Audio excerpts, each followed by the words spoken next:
மூலமாக உலக மக்கள் அனைவர்களுக்கும் அதனுடைய நல்ல பலன்களை தந்து எல்லா மக்களும் சீதவிகளாக தொழுகையாளிகளாக ஆவதற்குண்டான தௌஃபீக் அல்லாஹ் தருவார். அருமையான சகோதரர்களே, அல்லாஹ் குர்ஆனில் சொல்லுவார் நோன்பை பற்றி, லஅல்லக்கும் தத்தகூன். நோன்பு இருக்கிறது ஒரு சாதாரணமாக நாவுனால் சொல்கின்ற வார்த்தைகள் அல்ல. ஒரு நோன்பாளி முழுமையாக ஈமானோடு தக்வாவோடு அல்லாஹ்வுடைய பயத்தோடு அல்லாஹ்வுடைய அச்சத்தோடு முழு மன நிறைவோடு ஒரு மனிதன் நோன்பு வைப்பானேயானால் அந்த நோன்பு அவனுக்கு மிகப்பெரிய ஒரு மாற்றத்தை உருவாக்கும். என்ன மாற்றம்? லஅல்லக்கும் தத்தகூன். இந்த நோன்பாகிறது மனிதர்களை அல்லாஹ்வுக்கு அஞ்சக்கூடியவர்களாக, தக்வா உள்ளவர்களாக, அல்லாஹ்வுக்கு நெருக்கத்தை உண்டாக்கக்கூடியவர்களாக இந்த நோன்பு அவர்களை மாற்றமைக்கும் என்று இறைமறை திருமறை நமக்கு சொல்லுகிறது.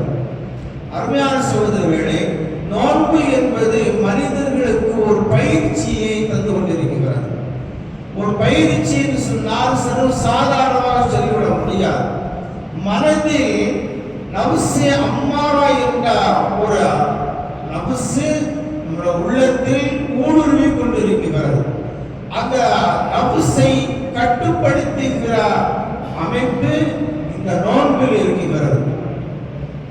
இந்த அமைப்பு என்பது நஃப்ஸ் என்பது எப்படிப்பட்ட நஃப்ஸ் என்று சொன்னால், உள்ளத்தில் பலவிதமான ஆசைகளை உருவாக்கும். உலகத்தினுடைய ஈர்ப்புகளை அதை ஈர்ப்பதற்குண்டான என்ன வழிகளெல்லாம் இருக்கிறதோ அந்த வழிக்குண்டான வழிகளை இந்த நஃப்ஸே அம்மாரா உருவாக்கி தந்து அல்லாஹ்வுடைய தொடர்பில் இருந்து அது துண்டிப்பதற்கு ஏற்பாடு செய்யப்படும். நஃப்ஸே அம்மாராவை எப்படி நாம் கட்டுப்படுத்தப்பட முடியும் என்று சொன்னால், நோன்பு இருந்தால்தான், பசியை கொண்டுதான், இரவு நேரங்களில் அதிகமாக தொழுகை மூலமாகத்தான் இந்த நஃப்ஸை நாம் கட்டுப்படுத்த முடியும். இல்லை என்றால் கட்டுப்படுத்த முடியாது என்பதை பெருமானார் ரசூலுல்லாஹி ஸல்லல்லாஹு அலைஹி வஸல்லம் அவர்கள் சொல்லி தந்திருக்கிறார். நோன்பு என்பது இதை பார்க்கிறோம், வீண் வரையங்கள் நிறைய செய்யப்படுகிறது இல்லையா? ஒரு மனிதனுடைய பசித்தன்மையை உணர்த்துகிறது, ஏழ்மைத்தன்மையை உயர்த்துகிறது. நாம் எப்படி நல்ல முறையில் வாழ்க்கையில் வாழ்கிறோம், நிறைவான வாழ்வை காணுகிறோம், நல்ல முறையில் உண்ணுகிறோம், பருகிறோம், எல்லாம் நம்முடைய இடத்தில் இருக்குகிறது. நான் உண்மையாக வாழ்ந்து கொண்டிருக்கிறோம். நமக்கு கீழ் உள்ளவர்கள் எத்தனையோ பேர்கள் உண்ணுவதற்கு வழி இல்லாமல், சாப்பிடுவதற்கு வழி இல்லாமல் எத்தனையோ மக்கள் கஷ்டப்பட்டு கொண்டிருக்கிறார்கள். ஏழ்மைகளை பற்றி, ஏழைகளை பற்றி உணர்வுகின்ற அந்த தன்மையை, தத்துவத்தை உணர்த்தி காட்டுகிறது. இது நோன்பாக இருந்து கொண்டிருக்கிறது. நிறைய வீடுகளில் உணவுகள் வீதிக்கு வந்து கொண்டிருக்கிறது. நிறைய வீடுகளில் அந்த உணவுகள் எல்லாம் வீதிக்கு வந்து வீணாக கொட்டப்படுகிறது. நாம் சிந்தித்து பார்க்க வேண்டும்.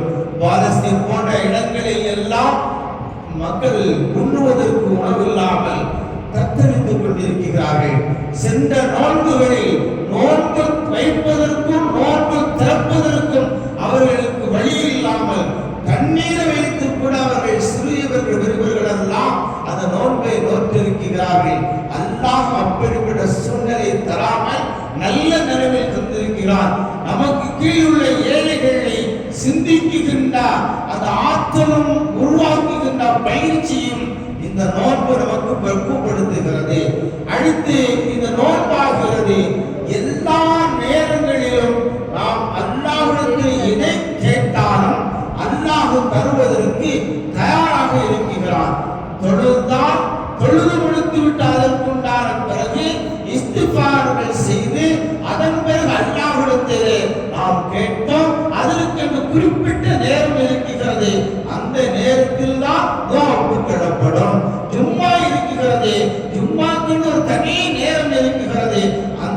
நேரத்தில் கேட்டால்தான் அந்த துஆக்கள் ஏற்றுக்கொள்ளப்படும்.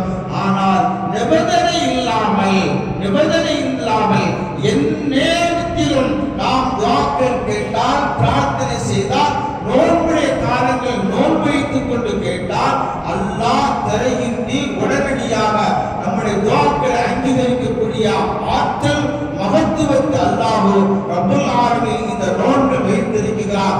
நோன்பை மன நிறைவோடு தக்குவாவோடு நாம் வைத்து அந்த கடமைகள் செய்வோமேயானால் நாம் அல்லாஹ்வுக்கு தத்தர்வோம். தக்குவா உள்ளவர்களாக இந்த நோன்பு நம்மளை மாற்ற வைக்கும் என்று குர்ஆன் சொல்லுகிறது. அல்லாஹ் ரப்பல் ஆலமீன் அதன்படி வாழ்கின்ற முழுமையான நோன்புகளை வைத்து நல்ல அமல்கள் செய்து வாழ்கின்ற பாக்கியத்தை, அல்லாஹ் தருகின்ற நன்மைகளை பெறுகின்ற பாக்கியத்தை நம்முடைய